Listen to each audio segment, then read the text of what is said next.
नमस्कार दोस्तों, आज मैं आपको हल छठ व्रत में सुनी जाने वाली हल खष्टी माता की कहानी सुनाने जा रही हूँ। प्रेम से बोली हल खष्टी माता की जय हो। एक बार द्वापर युग में धर्मराज युधिष्ठिर और भगवान श्री कृष्ण एक ही स्थान पर विराजमान थे। तब धर्मराज युधिष्ठिर बोले कि हे भगवान, इस जगत में पुत्र प्राप्ति की मनोकामना पूर्ण करने वाला कौन सा व्रत उत्तम है। तब भगवान श्री कृष्ण बोले कि हे राजन, हलखष्टी के समान उत्तम कोई दूसरा व्रत नहीं है। युधिष्ठिर बोले कि हे महाराज, यह व्रत कब और किस प्रकार प्रकट हुआ।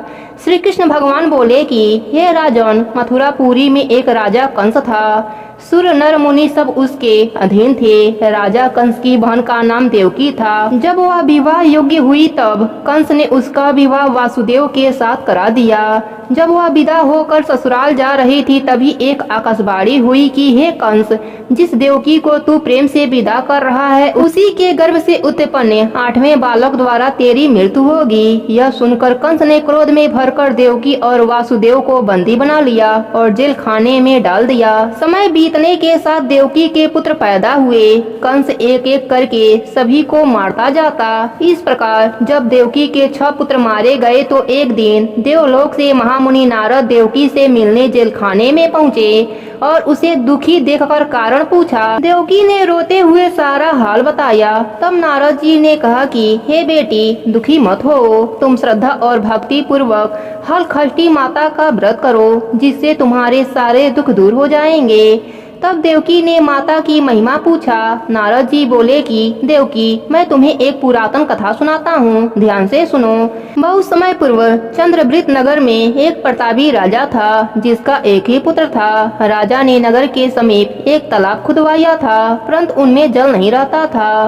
कितना भी जल भरा जाए तुरंत ही सूख जाता था। जलहीन तालाब को देखकर नगरवासी राजा को कोसते थे। राजा सदैव दुखी रहते और कहते थे कि मेरा धन और धर्म दोनों नष्ट हो गया। एक दिन सपने में वरुण देव ने राजा से कहा कि हे राजा, यदि तुम अपने पुत्र की बलि दोगे तो तालाब जल से भर जाएगा। प्रातः काल राजा ने सपने की बात दरबार में बताई और कहा कि मैं अपने इकलौते पुत्र का बलिदान नहीं कर सकता, चाहे तालाब में पानी रहे चाहे ना रहे। राजा की बात सुनकर राजकुमार बोला, मैं स्वयं अपनी बलि दे दूंगा, क्योंकि मेरे बलिदान से पिता का सुयश बढ़ेगा तथा जनता को सुख मिलेगा। यह कहकर राजकुमार स्वयं तालाब की तलहटी में जाकर बैठ गया और उसके प्रभाव से तालाब तत्काल ही जल से भर गया। उसमें कमल के पुष्प खिल गए तथा सभी जल जंतु बोलने लगे। राजा ने यह समाचार सुना और दुखी होकर वन को चला गया। वन में 5 स्त्रियां हलखष्टी माता की पूजा कर रही थीं। राजा द्वारा व्रत विधि पूछने पर स्त्रियों ने माता की महिमा का वर्णन कर दिया, जिसको सुनकर राजा वापस लौट आए और रानी से कहा कि तुम भी हलखष्टी माता का व्रत तथा पूजन करो। राजा की बात सुनकर रानी उसी दिन से व्रत रखकर पूजा करने लगी, जिसके प्रभाव से कुछ समय के बाद राजकुमार तालाब से बाहर आकर खेलने लगा। राजा यह सुनकर प्रसन्न हुए और राजकुमार को महल में ले आए। तभी से रानी प्रतिवर्ष हलखष्टी माता का व्रत करने लगी। प्रेम से बोली हलखष्टी माता की जय हो। दूसरी कथा के अनुसार उज्जैन नगरी में एक पुरुष के 2 स्त्रियां रेवती तथा मानवती थीं। भाग्य से मानवती के 2 लड़के थे, परंतु रेवती के कोई संतान न थी।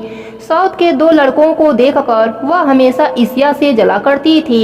एक दिन ईर्ष्या से वशीभूत होकर वह मानवती से बोली कि हे बहन, तुम्हारे पिता बहुत बीमार हैं, उन्होंने तुम्हें देखने के लिए बुलावा भेजा है। अभी एक राहगीर यह संदेश देकर गया है। यह सुनकर मानवती अपने दोनों पुत्र रेवती को सौंपकर पति की आज्ञा लेकर अपने पिता के घर चली गई।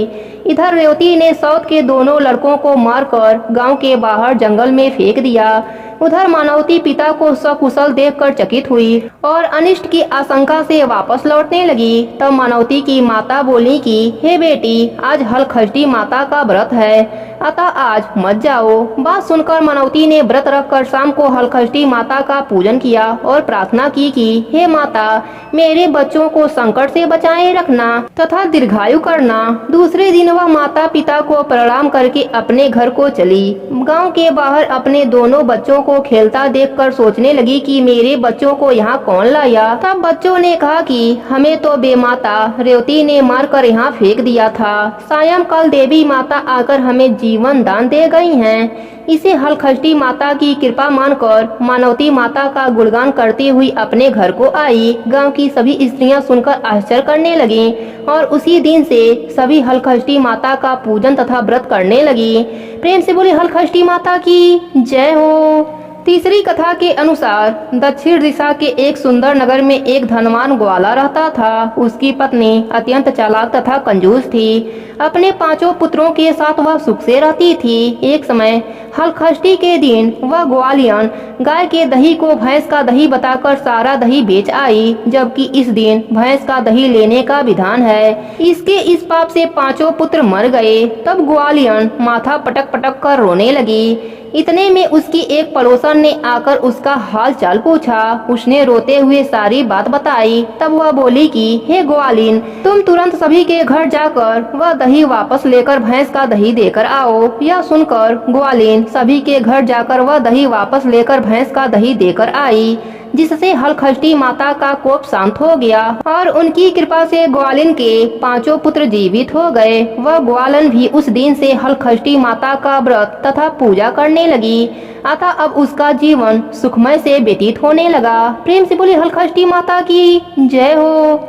चौथी कथा के अनुसार दक्षिण दिशा में पहाड़ों के बीच सघन वन में एक गांव बसा हुआ था। उस गांव में एक धनी भीलनी निवास करती थी। उस भीलनी की एक दासी थी जो बड़े सुंदर स्वभाव की थी। उसके 2 सुंदर रूपवान बालक थे तथा मालकिन भीलनी के 5 लड़कियां थीं। भीलनी दासी के दोनों सुंदर बालकों को बहुत प्यार करती थी। इस प्रकार भादो मास की छठ को भीलनी ने दासी को जंगल से लकड़ी लेने को भेज दिया। दासी लकड़ी लेने जंगल में गई।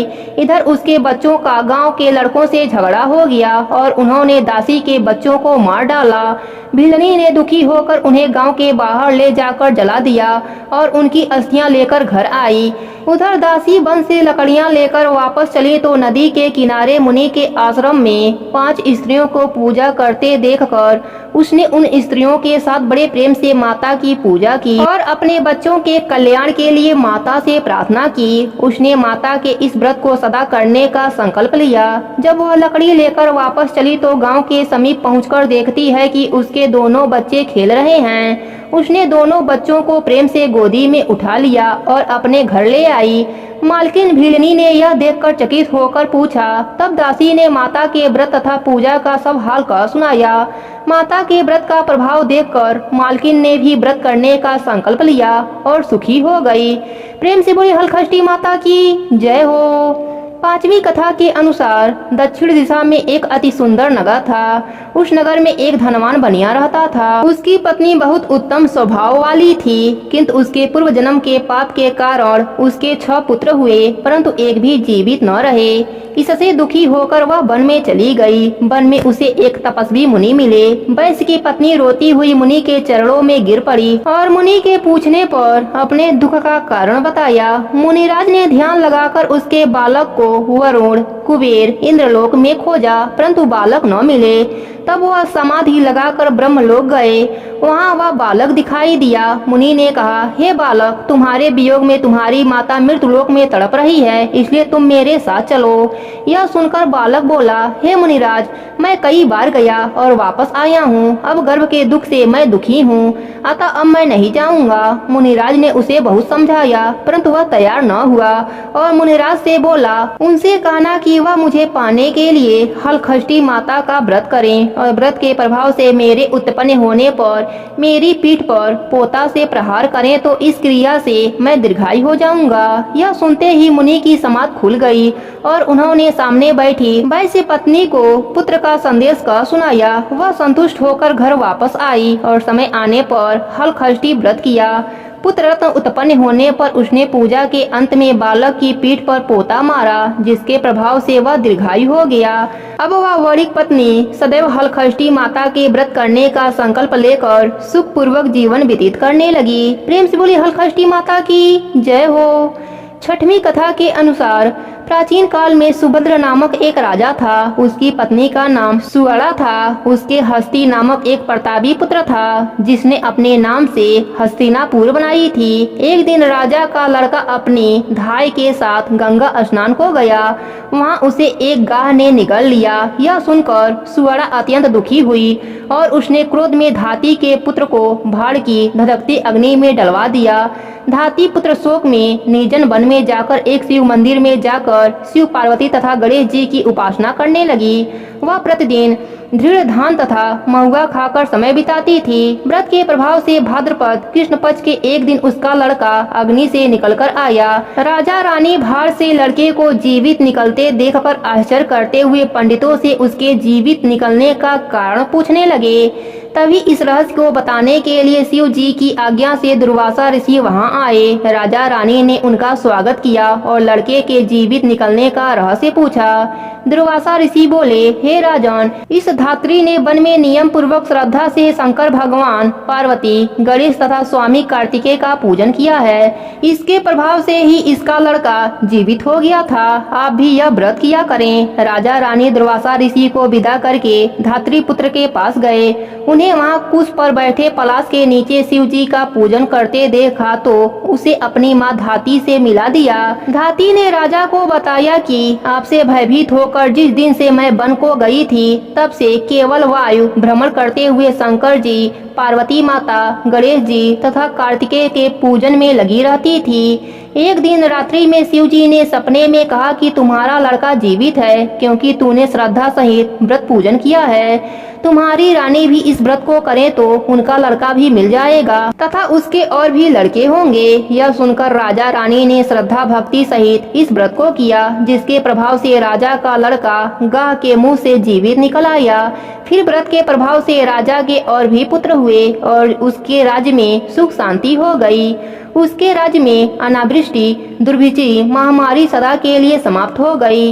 इन कथाओं को सुनकर देवकी ने नारद जी से तथा युधिष्ठिर ने श्री कृष्ण जी से पूछा कि इस व्रत का विधान क्या है। तब नारद जी ने देवकी से तथा श्री कृष्ण जी ने युधिष्ठिर से कहा कि भादो मास की कृष्ण पक्ष की पंचमी के दिन यह व्रत का संकल्प कर दिन में एक बार भोजन करें तथा छठ के दिन घर की सफाई कर आंगन को घर से लीप कर शुद्ध करें। नदी, तालाब या कुएं के जल से स्नान कर एक बार का धुला हुआ कपड़ा धारण कर सौभाग्य से समस्त श्रृंगार से सुसज्जित होकर दोपहर के बाद सुंदर स्थान पर गौ के गोबर से लीप कर चौक बनाकर हलखष्टी माता की मूर्ति बनावें या कागज पर भैंस के घी में सिंदूर मिलाकर मूर्ति बनाकर पीढ़ा या कुश या पलाश के पत्ते के आसन में स्थापित करें और पूर्व मुख होकर के पूजा करें। पूजा के स्थान पर बच्चों के खिलौने तथा पोता रखें। कलश तथा गणेश जी की पूजा करके श्रद्धा के साथ हलखष्टी माता की पूजा करें। कृत्रिम तालाब बनाकर उसमें जल देवता वरुण जी का पूजन कर व्रत की कहानियाँ पढ़ें या सुने। पूजा के अंत में महुए के पत्ते में जल से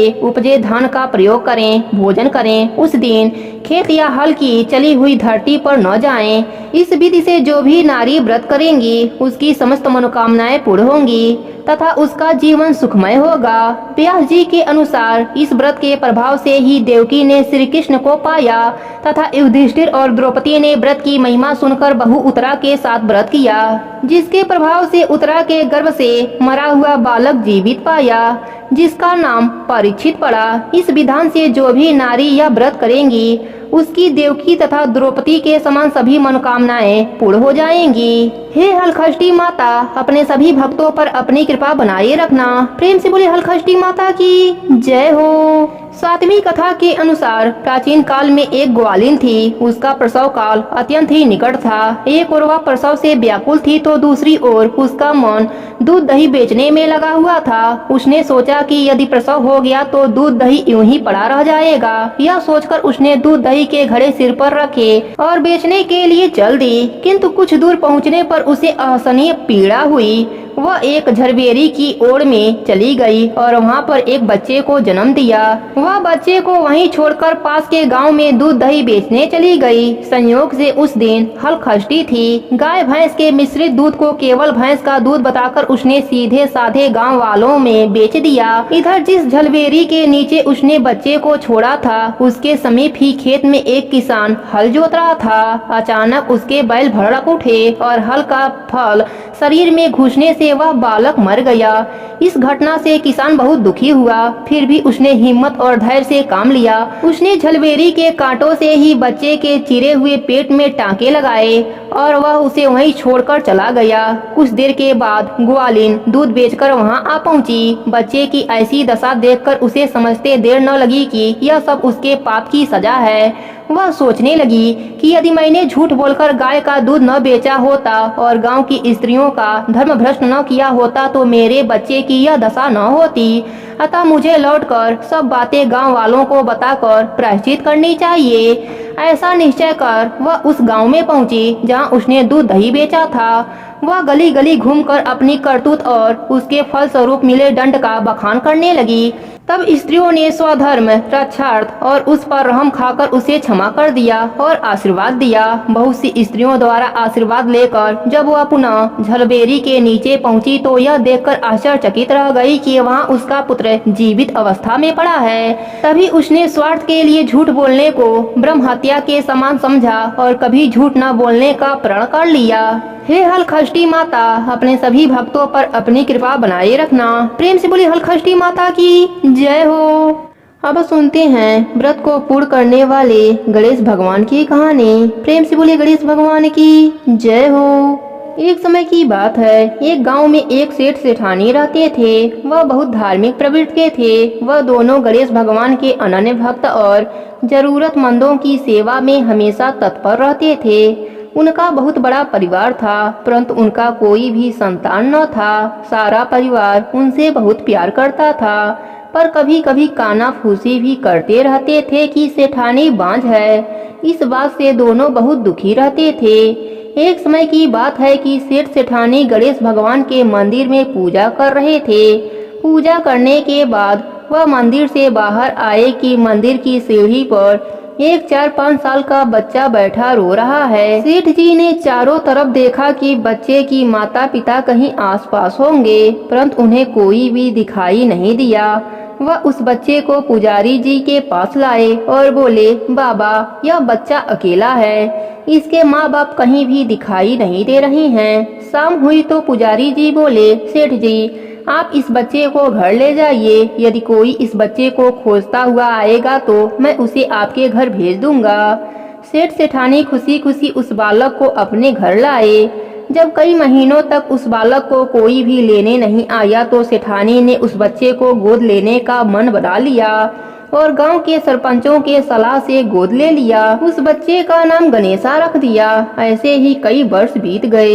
एक दिन एक ठग पति पत्नी उस गांव में आए और गणेश जी के मंदिर के सीढ़ियों पर जा बैठे। वह दोनों उस गांव के सबसे अमीर आदमी को ठगने की योजना बनाने लगे। तभी पुजारी जी उन्हें सीढ़ियों पर बैठे देखा तो पूछा, क्यों भैया, यहाँ किस कार से बैठे हो? उन दोनों ने कोई जवाब नहीं दिया। तब पुजारी जी ने कहा, क्या आपका बच्चा खो गया है? दोनों ठग पति पत्नी एक स्वर में बोले, हाँ हाँ, मेरा बच्चा खो गया है। पुजारी ने पूछा, कितने समय की बात है? वह दोनों अनजाने में बोले, यही कोई 4-5 साल की बात है। पुजारी जी बोले, उदास मत होइए, यही इसी गांव में एक सेठ के घर में बच्चा है, यही ठाट बाट से पल रहा है। पुजारी जी उन दोनों को सेठ जी के घर ले गए। तब सेठ जी को पता चला कि गणेशा के असली माता पिता आ गए हैं तो दोनों बहुत दुखी हो गए, फूट फूट कर रोने लगे। किसी तरह अपने को संभालते हुए सेठ जी से बोले, ठीक है, अभी तो बहुत रात हो गई है, कल सुबह होते ही गणेशा को ले जाना। ठग पति पत्नी तो यही चाहते थे। सेठ जी ने उन दोनों को अतिथि गृह में ठहरा दिया। अब दोनों चोरी का योजना बनाने लगे। इधर गणेशा से जुदा होने का गम सेठ सेठानी को सता रहा था, जिसके कारण उन्हें नींद नहीं आ रही थी। इधर ठग सभी कमरों की तलाशी लेना शुरू कर दिया। तलाशी लेते हुए तिजोरी वाले कमरे में पहुंच गया। आवाज सुनकर घर के नौकर की नींद खुल गई। तब नौकर ने देखा कि दोनों अतिथि तिजोरी वाले कमरे में कुछ खोज रहे हैं। नौकर ने नियत भाप लिया और बाहर से कमरे का दरवाजा बंद कर दिया। फिर जोर जोर से चिल्लाने लगा, चोर चोर। घर के सभी सदस्य इकट्ठे हो गए। सेठ जी ने दरवाजा खोलकर देखा तो कहा, यह दोनों तो चोर हैं, हम इन्हें गणेशा को नहीं देंगे। ठगों को अपनी योजना विफल होती दिखी तो दोनों जिद पर अड़ गए और कहने लगे, गणेशा मेरा बेटा है। सेठ जी बोले, तुम दोनों चोर हो, हम तुम्हें गणेशा नहीं देंगे। तब यह बात सरपंच तक पहुंच गई। वहां सरपंच ने एक शर्त रख दी। दोनों पक्ष को सभा में आमने सामने खड़ा किया गया। अब दोनों माताओं को आदेश दिया गया, आप दोनों सूर्यदेव के सामने खड़े हो जाइए। जिसके स्तन से गणेशा के मुंह में दूध की धार जाएगी, बच्चा उसी का माना जाएगा। तब श्री गणेश जी की कृपा से सेठानी के स्तन से गणेशा के मुंह में दूध की धार जाने लगी। इस तरह गणेश भगवान की कृपा से गणेशा सेठानी को वापस प्राप्त हो गया।